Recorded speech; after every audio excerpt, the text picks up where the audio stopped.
What's up, y'all? This is RevFit Radio. I'm your host, Jon Rones, aka The Big Bang, aka Who Killed the Cookies? It Was Me. I'm back. We're doing it live. Got my man, they call him the head dread, master trainer, Shawn Garcia in the place. What's up? How you doing, man? I'm good, man. I'm feeling great. I'm on day 7 of this 21-day cleanse, and I'm feeling amazing. That's intense. intense. Yeah, everything's good. So I got my tea here instead of my cider. Yeah, you're a third of the way there. Right? Right? Yeah, a third of the way. Yep, day 7 of 21. If you quit right now, that's like batting 300, which is like Hall of Fame. That's pretty good. In baseball, right? Nah, the hard days are actually, we do, for those who don't know, the 21-day joint is 3 days of prep, 4 days of just straight green smoothies and juices, and then 14 days of like a raw vegetarian diet with some intermittent fasting. Wow. So these 4 days are really the hardest part. No solids. I haven't eaten solids in a couple days, so that's the hardest part. But my energy levels are crazy, if you can't tell already. A bunch of years ago, I tried one of them lemonade fasts, and I didn't make it through the first day. I was mad hungry, and I happened to be driving by BBQs, and I had to make a stop. Yo! And I went how you went to the most extreme? I'm an extreme dude, man. I need a Whopper. I gotta work on that. That's what they sell there, right? Whoppers? No, mad good wings though. They don't sell Whoppers? Nah. Oh, BBQs. I'm thinking of, what's that Burger one? King. Burger King. We gotta edit that. Yeah, I don't know any of these places. Yeah. Alright. They got good margaritas. That's what I know. Burger King? No, BBQ. Nah, BBQs. Nah, the Texas size. Let's go. Maybe we can get a sponsorship. Yo, BBQs, holla.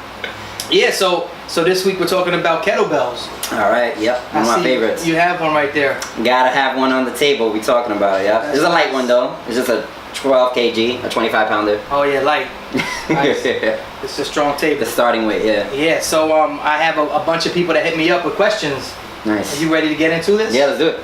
So I'm gonna go at the Ask RevFit hashtag was working. Nice. I don't know how it made it to me, but I got all these screenshots of pictures of questions. So the first question is, have you ever injured yourself using a kettlebell? Have I ever injured myself using a kettlebell? Me personally, or like in the world of people who use kettlebells? Is it like a question directly towards me? We could, yes, it's have you ever injured yourself? But I guess we could say, we could like paraphrase and modify, like common injuries, or maybe how to avoid injuries. Because it is sort of an intimidating piece of equipment if you don't really know how to work it. So. Yeah, I mean, it's like a cannonball with a handle. So I think, yeah, a lot of people are definitely intimidated when they first see it. And, you know, I mean, also too, it's something that people might see in their gym, but they're, you know, they weren't in like your PE classes when you were growing up, so they're kind of like a foreign kind of device. So that can, you know, make them look a little bit intense. And also too, we know that they derive from like Russia and Eastern European area, so people are a little scared by the Russians as well. Yeah. In terms of injury, you know, like any tool, you can injure yourself with a kettlebell. So you can injure yourself on a treadmill, you can injure yourself with a barbell, if you don't know what you're doing. And most people do injure themselves, even if it's just like minor injuries. So that's why you need good coaching, and you need people who actually know how to use the different tools that you're using, not only a kettlebell, but any tool. You know, the little picture on the machine is not going to cut it, you know. And luckily, we live in a day and age where, you know, we got YouTube, and even though there's a lot of garbage on there, there are some credible sources that you can find, like how to, you know, have good form and posture and all that good stuff. So definitely, like, do the research before you start using any tool. In terms of like common issues that happen with the kettlebell, when people first start with the kettlebell, they don't really, they're not really capable of activating the right muscles, the glutes, the hamstrings, the posterior chain muscles. So there's usually a lot of stress placed on the low back initially. And it's not like a dangerous kind of stress if your form is right. It's just like an exhausted muscle kind of stress. So sometimes people take a kettlebell class for the first or second time, and they're, you know, experiencing some low back issues, and they're concerned. As long as your posture is right, as long as your back is neutral, those muscles around the core and the backside, especially the rectus spinae, you know, all the little muscles on the backside will strengthen. The butt, the gluteus maximus will strengthen. The hamstrings will strengthen. All that good stuff. But the common issues actually are like people get bruising on their forearms. That's a common one, because for things like the kettlebell clean, where it's a dynamic movement, for those who are listening on the podcast, you can't see me, but you're basically flipping the kettlebell from one side of your hand to the back side of your forearm, and if you don't have the right technique, you can get some bruising, or if you're not used to getting any pressure on your forearm, which is, I mean, when do you do that unless you're like a martial artist or something? So you might get some sensitivity issues, but that goes away with better technique and with hardening and strengthening, what the Kung Fu folks would call iron body kind of training. So that goes away eventually. Another common issue that I have experienced personally is the ripping of calluses. So sometimes people over grip the kettlebell when they're doing what we call the ballistic movements, which maybe we'll get into later. Like the swing is a ballistic movement. People over grip, they squeeze their handle too hard, and that friction and wear and tear of doing many repetitions can cause calluses and then calluses to rip. Also people who use too much chalk. So your hands get sweaty. Yeah, in the gyms people have the chalk. You should use that sparingly. It's a good thing to use if you feel like your grip is gonna give way, that the bell's gonna fly. Right. But you shouldn't put it on before like every set, like LeBron James. You know what I mean? Yeah. Making it rain. Because then you just dry out your hands, and then you get that bell pulling on the skin. And you're making a mess. Rip it open. Yeah. That's no good. Yeah. Other things I've seen happen. I've seen instances where people actually let the bell go. Yeah. I won't call out any names. One of our trainers let the bell go in an intense level 2 class once. And luckily no one was in the way of the bell, but it was like on the up or the down? It was on the up, and it was like a 28 or a 32 kg. So we're talking like 70, 80 pounds being swung by one of our top trainers, and it flying in the air. Wow. And it went a couple feet, and it came down hard, and lucky no one was in the way. Someone was very near. She probably knows who I'm talking about, but we might gotta name names. Yeah, no names. After we press stop. But but that's just mindfulness, Yeah. Don't lift the bell that's too heavy for you. Don't swing a bell with sweaty hands. Right. Don't, if you're feeling fatigue in your forearm, just keep going because the coach said I need 10 reps. Yeah. And be mindful. Pay attention to your surroundings, the people around you, and things like that won't happen. When I remember doing swings, a few years ago, and I feel like it was more of a hip motion, and most people think when they see it that it's an arm motion, like you're lifting it, dropping it, and you have your arm and muscles activated the whole way. But in reality, it's really like kicking it up with your hips, and your arms are just serving as a way to like make sure it doesn't fly out, right? Because when you drop, you're not really holding it, you're just dropping, and the swing back is another hip hop, right? Exactly. So you named a whole bunch of ill muscles that I'm sure no one's ever heard of. I know I've never heard of. And so those are the things that you're trying to activate. Exactly. And so since you probably don't activate them on a regular basis, the mentality is to try to overcompensate. Yeah, and exactly. That's where you get hurt. Exactly. Overcompensate, or like, maybe it's not overcompensation, but you're just so used to using certain muscles in a certain way, especially in the US and in the West, really, where you're all like really intense and go hard, blah, blah, blah, that kind of stuff. But we also need to learn how to, get the balance, the yin and the yang, and know when to be soft and when to be gentle, when to create tension, when to create relaxation. Yeah. That's a big part of the kettlebell training that's so fantastic, is this kind of dualism between the tension and relaxation. That's where you see the superb results. You get, the athletic performance in such a short time. Right. One of the questions that I saw, let me see if I can make this less crazy sounding. Who's asking the questions too? These are a whole bunch of questions coming from Manhattan, Washington Heights, a dude named Nabil, and he said he's also asking. He knows that the weights were designed and used by communist Russians. He wanted to make sure that was his question. Is that true? That it was designed by communist Russians? Yeah. So what happened was, there is some truth to this. So the kettlebell has been around for hundreds of years. It was primarily, the history of the kettlebell was that it was a counterweight in marketplaces. So someone's buying grain or nails or whatever, the counterweight would be the kettlebell. So a pood, 2 poods, which is equivalent to like 16 kg, 32 kg. So that's what it was initially for. And then of course in the marketplace, people are chilling, there's workplace, they start juggling these things around, pressing them overhead. People start paying them money to show all their skills. It then gets into the circus and then becomes like a strongman in the circus. Becomes a thing. And especially in Eastern European and then in Russia, after World War II, they started adopting it with their military. So they saw it as a real effective way to get their military strong and shape on a very low budget. It's just a cast iron cannonball for a handle. It's easy to store, it's easy to travel with. So they had their military using this for decades, seeing crazy results. And then in the 60s, they started doing a lot of scientific testing on these military folks, and then started adopting the training into their sports athletics. So, then you saw the rise of kettlebells, the sport. Right. You saw the rise of kettlebells being used by Olympic athletes, both in the Soviet Union and in China. So there is a lot of history, and there's also, not to get too political, but there's like social political reasons why the kettlebell was the best tool, right? It's affordable. It's something that you can have a community. In the Soviet Union, they used to have community centers basically in every neighborhood, and in these community centers, they were like a fitness, a YMCA. Right. They were absolutely free equipment, free tools, and the kettlebell was a staple of those different community centers. So, it was very cost effective for the government to get those kettlebells there and to store them and to have them there to all conditions. This kettlebell right here can last, anywhere from 100 to 200 years, depending on how well I take care of it. So it makes sense for like a working person who doesn't have a big budget for barbell sets or treadmills or all that stuff to just buy a kettlebell.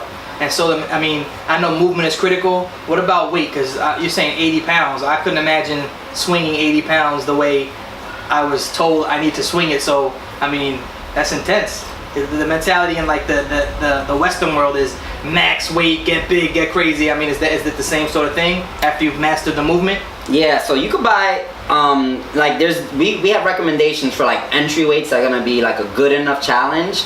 But you can literally buy a kettlebell, $50 you spend on a kettlebell, and that kettlebell can be, you can progress with that weight to different levels. Right. So this 12 kg, I said it was kind of light, I was being silly. This could be used by me for decades. Right. Because there's different ways I can alter my exercises, alter the movement, and utilize this tool to make it harder. So maybe I start with swings, then I move on to something more complex like snatches or, clean and jerks and things like that. Maybe I'm pressing this overhead and that becomes easy. So now I start holding the weight overhead for long periods of time, bringing it down slow. So there's a lot of versatility that you can't get from barbells or dumbbells where you have to get these weight increments. You can't really play around with the weight because of the design, this offset design. Basically with the kettlebell, the center of gravity is offset from the handle, 5 to 7 inches. Yeah. And that offset is really what makes it so dynamic. So it can flip your center of gravity, it can go from one side of your body to the next,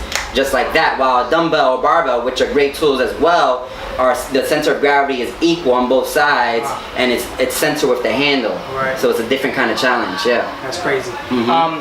This next question comes from Ramon in the Bronx. He said if he's unable to get a kettlebell, doesn't have one, could he fill a bag with rocks and use that? Yeah, so basically the kettlebell is just a tool. I gotta repeat that over and over because even though I'm a lover of kettlebells, I don't need a kettlebell. Right. I can do everything I need for my overall health and fitness with my body weight, right? Maybe a pull-up bar or a ledge or something like that to get some pulling in there. But there's different tools for different exercises that are more optimal. So there's certain exercises that the kettlebell is very beneficial for, like a swing.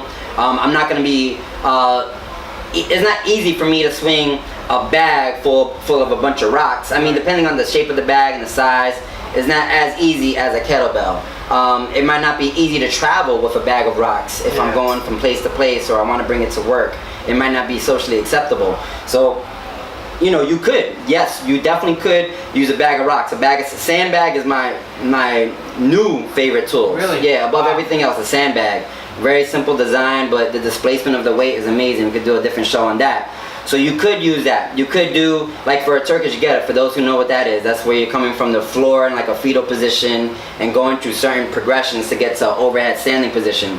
You could just pack a book bag with a bunch of Goya bean cans, weight that thing up and throw that thing on the back side of your arm. The cool thing about the kettlebell design is that the handle allows for the versatility of these different movements, so I can flow from one movement to the next very easily. Right. But also the weight, when it comes on the back side of my forearm, that's a very important position because most weights don't do that. Yeah. So when I do like overhead presses or Turkish get-ups, the weight is working the back side of my shoulder, which is a commonly neglected area. We're constantly here, for those who don't see in the podcast, we're constantly using the front of our shoulders and tightening up our chest, and very weak on the posterior. So the kettlebell is perfect for that. So yes, you could, but this is a more optimal tool for certain exercises. There are a lot of different ways you can get some of the same movements, some of the same muscle activation, but nothing as effective as the kettlebell. For certain movements, yes. I feel like the kettlebell is the people's, weight. The people's tool. gym, yeah, for sure. The people's gym. Yeah, for sure. This next question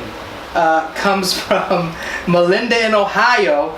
She's asking, she has it's like a 3-part question. Will kettlebells make me hella strong? I feel like the answer is just yes. Will kettlebells give me hella striations in my muscle tissue? Okay. So I guess she's worried about getting cut. She doesn't want to get cut, or she does want to get cut? Or I don't know. Maybe she does. Maybe she doesn't. Okay. What would happen if she goes all in with the kettlebell? And then she's asking. I think this is a yoga move. I don't even know. I'm gonna try to do this phonetically. Can one Savasana after kettlebelling? Yes. Okay. All right. So there's 3 questions in there. So I'll try to hit them a little bit more encompassing. So it will get you hella strong, and specifically athletic strength. It's gonna be, especially for those who don't have athletics in their body, in their repertoire. If you're not an athlete, if you're not a recreational athlete, if you don't play any sports, kettlebells is a great entry point for athletic movements. So we talked about the displacement of the center of gravity on that tool, also the dynamic movements, the ballistic movements like the swing, the snatch. I think there was a study done of like these 20-year-olds. It was like a couple hundred 20-year-olds. I forget the study. We'll put it in the show notes. But basically, after they did the kettlebell for like 4 weeks, they saw an increase in core strength and core activation by 70% in 4 weeks. Damn. And they saw an increase in, what was the other one? Oh, cardio, like conditioning, cardiovascular health by like, I think 20 or 15 or 20% in 4 weeks. So it's going to give you a lot of athleticism. It's going to get you very strong, but a very functional kind of strength, a strength that you can take into your everyday life or your sport. So you see a lot of athletes now using them. You know, you see a lot of basketball players, martial artists, MMA, jiu-jitsu people really love the kettlebell because of what it brings to their game. And then also grip strength. So one of the, some other study, I won't put it in the show notes because I read it a long time ago, but basically the premise of it was like, you can determine the quality of one's life or how their life expectancy by the measure of their grip strength. Wow. And the reason is because that's an indication of how much we're lifting, how much we're moving, how much we're engaging with our environment. So the grip strength is really, really vital for all people who are trying to get in shape. And the kettlebell is like one of the best tools to get the grip nice and strong.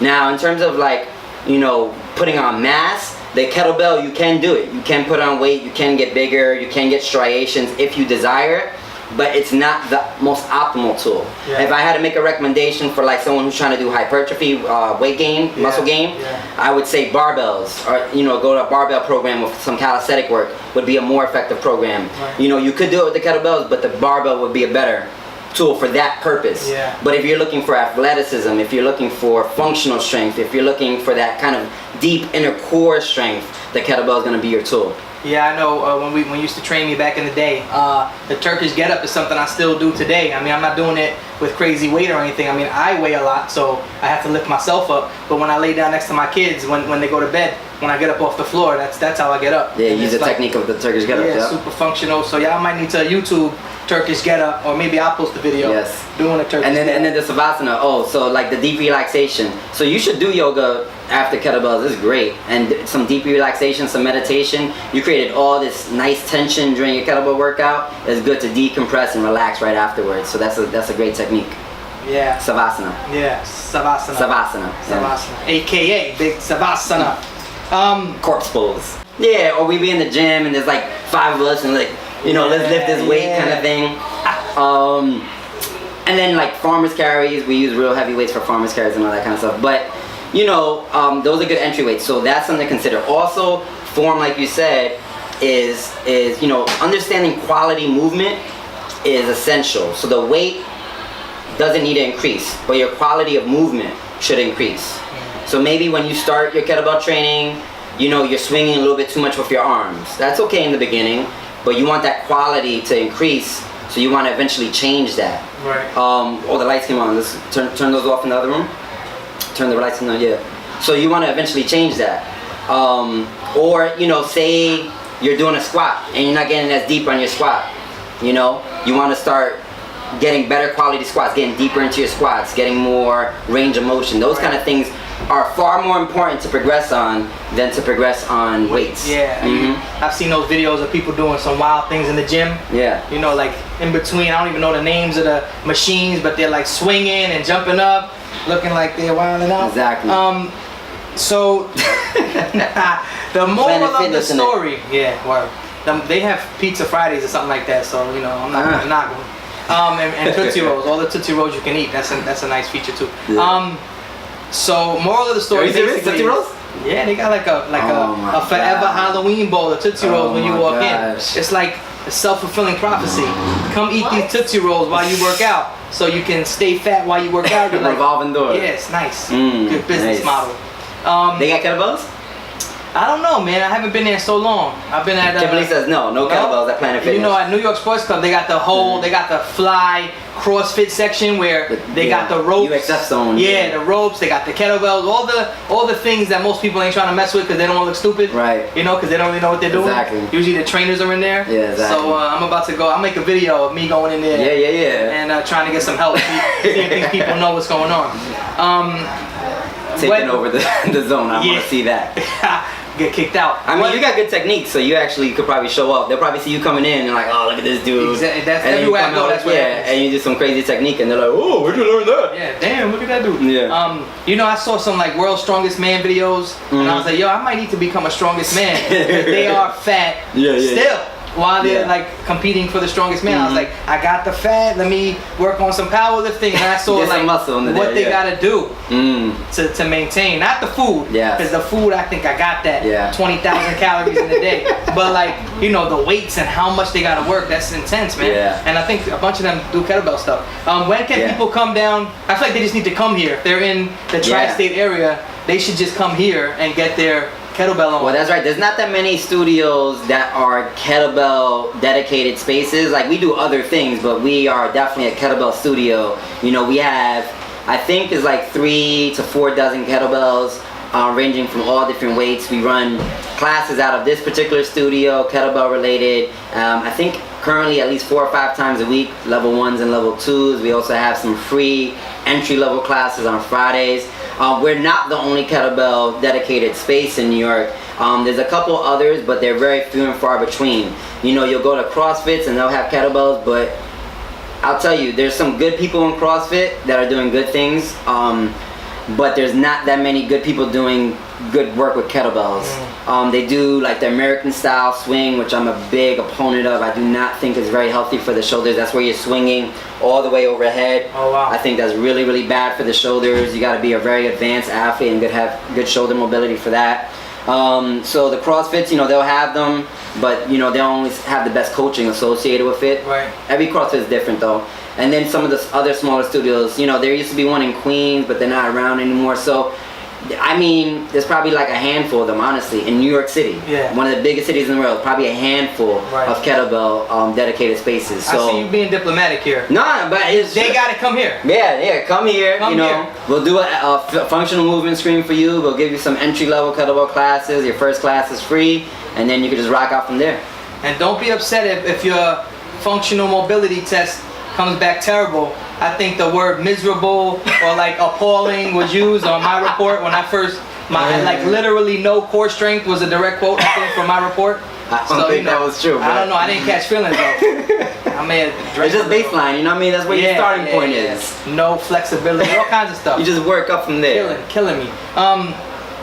So what's going on here Sunday? Is there an event this Sunday? Yeah, we do got an event Sunday. So for those who are, you know, in the tri-state area who can make it out to RevFit Studio, we're launching some new bodywork services out of the studio, low cost, you know, bodywork for the people. So we have a good sister, Yocasta. I don't know if she wants me to put her last name out there in public, but Yocasta, massage therapist, has been around our community for a long time. Is gonna start offering massage therapy, Reiki, all that good bodywork stuff. So we'll be offering out of the studio, and because it's coming out of our studio, it's gonna be at a low cost, something that's affordable for our community. So on Sunday, we're gonna be having a special kind of wellness day from 11 to 3 on this Sunday, which is the 20. I want to say tomorrow's the the equinox. So the 26th. So if you're listening to this podcast, I'm gonna double check. Yeah, double check that. So if you're listening to this podcast before this Sunday, and you can make it out the 25th? Yeah. Sunday the 25th. The 25th. Come through. It's going to be like, 15, 20-minute demos, a little donation if you can. We'll also have a couple of our trainers doing like assessments, body fat, measurements, all for free. And then of course we'll be doing, we'll have like little green smoothies and all that, stuff for people to taste on and everything. I like so that. that's 11 to 3 this Sunday if you can make it out. The 25th. That's right, and for those who don't know, our studio is on 115th and 116th in Park Avenue. So 1637 Park Avenue in Manhattan. Don't think because you're in Westchester you can't come in.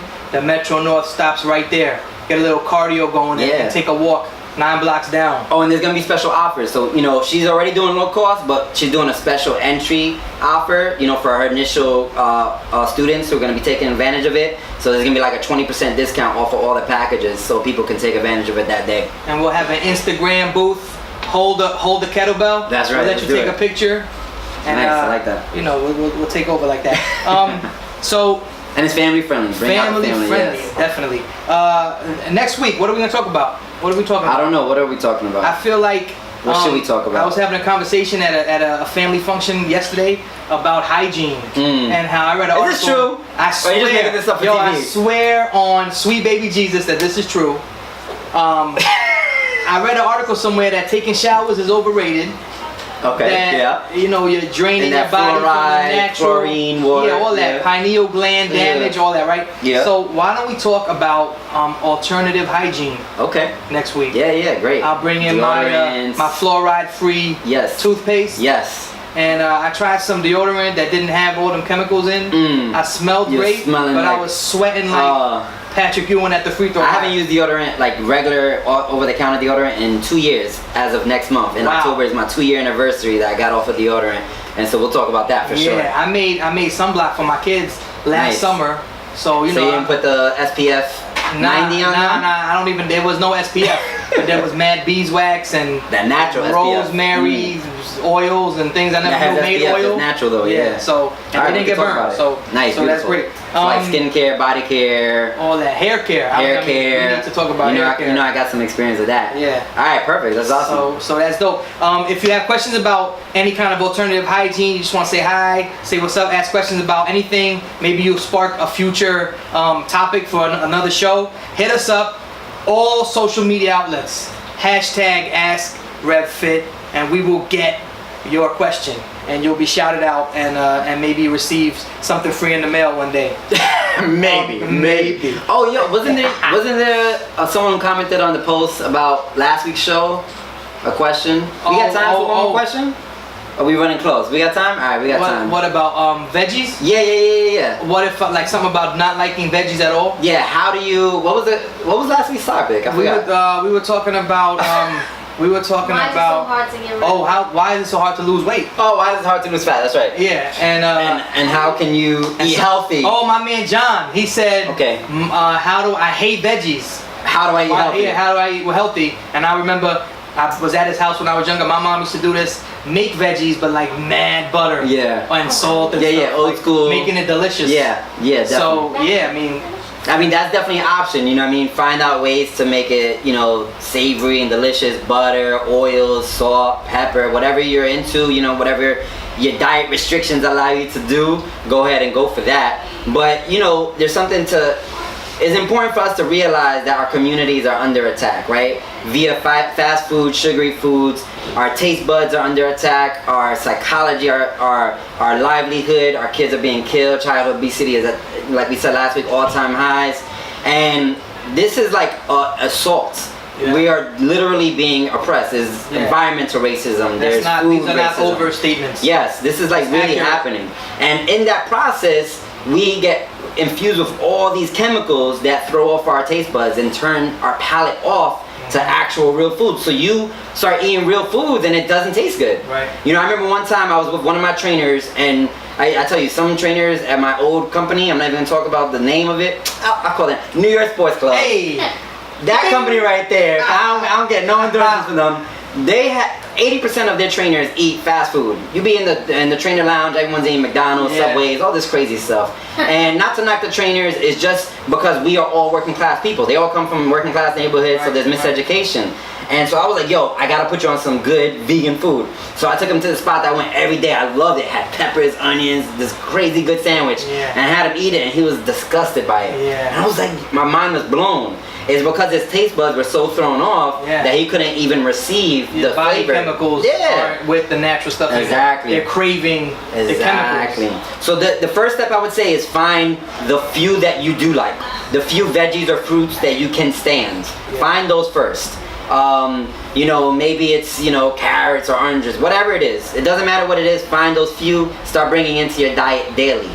Then the next step is try something new and give it a couple tries. Yeah. So maybe your friend has been like eating this salad with chickpeas and spinach and sunflower seeds or whatever it is, and they're like loving it. Try it out. Right. You might not like it the first time, but your taste buds have to adjust. They say the palate takes 21 days to adjust, and that is minus chemical damage. Yeah. So it could take you a while. You could be consuming stuff that is not the best. But I'll tell you this. I take shots of liquor that do not taste good. Yes. But they give me my nice little feeling, and I deal with the taste. Yeah. So if I could deal with the taste of some toxins coming in my body to make me like that, I could deal with the taste. Tolerate the good stuff. Yeah, to make me healthy. That's and to a great way to you put it. can't avoid the veggies. You have to eat your veggies. Yeah. I feel like anytime I've tried, up and down yo-yo status most of my life, and when I would try to eat healthy, I went through that like withdrawal period the first few days where like my body was like, nah bro, have a wing. And it's serious. Yeah, it can be painful, it can be stressful. But once you pass that, your body adjusts, and then you feel better. Once you feel better, you know that you're doing better. Things, yes. So, once you pass that stage of like, I don't know, a couple days where your body's like, come on, what are you doing? I need it. Then you start feeling good. And if you have a relapse, like that food doesn't taste the same. That's right. Because your body's like, nah, actually I got some good stuff now, let me get with it. So it's all just like moving, working out, diet. It's hard at first to make shifts that are positive, but once you overcome that stage of like, what's going on? That's right. You can stick with it. That's right. And there's also too, I'd be surprised if he doesn't eat some kind of veggies. Mashed potatoes, mofongo. Yeah. That's coming in some way. He probably doesn't even realize it's vegetables. This is a super Puerto Rican you're talking exactly. about, So all we ate when we were growing up, Puerto Ricans, Dominicans, little iceberg lettuce on the side of the plate with some vinegar and a slab of tomato on it. That was like the salad. So we don't know how to eat veggies. Yeah. So you gotta experiment. You gotta try new recipes, all that good stuff. There are veggies that we've been eating that we don't even think about as veggies That's because true. they're That's so what I'm saying. delicious. The yuca, the mofongo, all that good stuff. So many ways. And if you're doing paleo, which I've also done, you can have totones and you can get off on delicious food. Exactly. That's also not bad for you. Yeah, there's one of our friends, she just started a company. It's called Woke Foods, WOKE Foods, and it's like a vegetarian, vegan kind of catering business that is all like Dominican food and Latino inspired. So check her out. So I think the website is WOKE Foods with an S.com, and check out her services. She's in New York City. I feel like that should be our next week episode. Her bringing some food in. She's gonna be on in a couple weeks, in 3 weeks, but not in the Q&A show. Nah. I want to renegotiate my contract. Maybe we'll get her to come over. We gotta have a taste. Get a special guest. Yeah, whatever. All right, so that's dope. So Sunday, come through. Get your Reiki on. If you could spell that, you get extra credit. What else do we need to say, man? Send questions. Hashtag Ask RevFit. ASK RevFit. Let's move together, man. That's right. The website? revolutionaryfitness.org. There we go. YouTube is youtube.com/ that's that way 45-degree angle. It's like the gator eating to the right. It's not 45 degrees. It's like a 20-degree lit. Okay, math. It's like the 2 o'clock. Okay, fine. It was 1:30. That whatever that is, RevFitNYC. That's right. And subscribe on YouTube. Subscribe on iTunes. Yes. Let's get this talk to us. What do you want to see? What do you want us to talk about? You want me to run up in the bodega and ask them why they don't have affordable, delicious, healthy food? I will do that. For the people. You gotta do it now. For the people. All right, cool, man. Thank you. All right, brother. Yeah.